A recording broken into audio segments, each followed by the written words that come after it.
హృదయపూర్వక నమస్కారాలు సార్. మాది 5th వార్డ్ సార్. విశాఖపట్నం పరిధిలో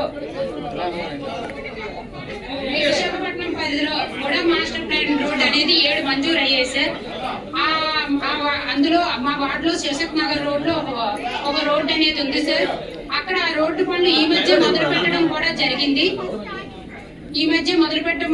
సార్. ఆ రోడ్డు పరిధిలో ఇప్పటి వరకు టీడీఆర్లు ఇవ్వకపోవడం వల్ల అక్కడ పనులు జరగడం లేదు. అసలు టీడీఆర్లు ఇవ్వకుండా రోడ్లు అనేవి ఎలా స్టార్ట్ చేస్తారు సార్? దాని ఆ ప్రక్రియ అంతా టీడీఆర్ ప్రక్రియ అనేది పూర్తి చేశాకే కదా రోడ్లు అక్కడ మొదలు పెట్టాల్సిన అవసరం ఉంది. కాబట్టి దీని మీద తగు చర్య తీసుకొని మీరు వివరణ ఇవ్వాల్సిందిగా కోరుతున్నాను.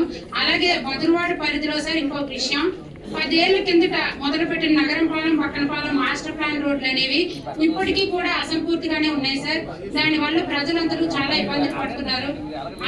అవి ఇప్పటికైనా తగు చర్య తీసుకొని ఆ రోడ్లు పూర్తి చేయగలిగితే ప్రజల ఇబ్బందుల నుంచి తొలగించడం అనేది జరుగుతుంది. దీని మీద కూడా నాకు వివరించాల్సిందిగా కోరుతున్నాను సార్. సార్ ఇంకొక విషయం సార్, శారదా నగర్ కొండ రోడ్ అదంతా కొండవాళ్ళ ప్రాంతం.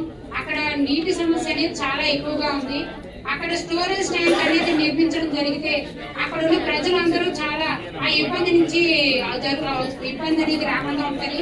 ఇప్పటికే చాలా సార్లు కౌన్సిల్ హాల్లో మాట్లాడడం జరిగింది. అలాగే లెటర్ హెడ్స్ కూడా ఇవ్వడం జరిగింది. దాని మీద తమ చర్య తీసుకొని అక్కడ స్టోరేజ్ ట్యాంక్ అనేది నిర్మించగలిగితే ప్రజల ఇబ్బంది నుంచి మనకి ఇబ్బంది లేకుండా ఉంటుందని గౌరవ కమిషనర్ గారిని మేయర్ గారిని కోరుతున్నాను. నాకు ఈ అవకాశం కల్పించిన మేయర్ గారికి ధన్యవాదాలు తెలియజేస్తాను.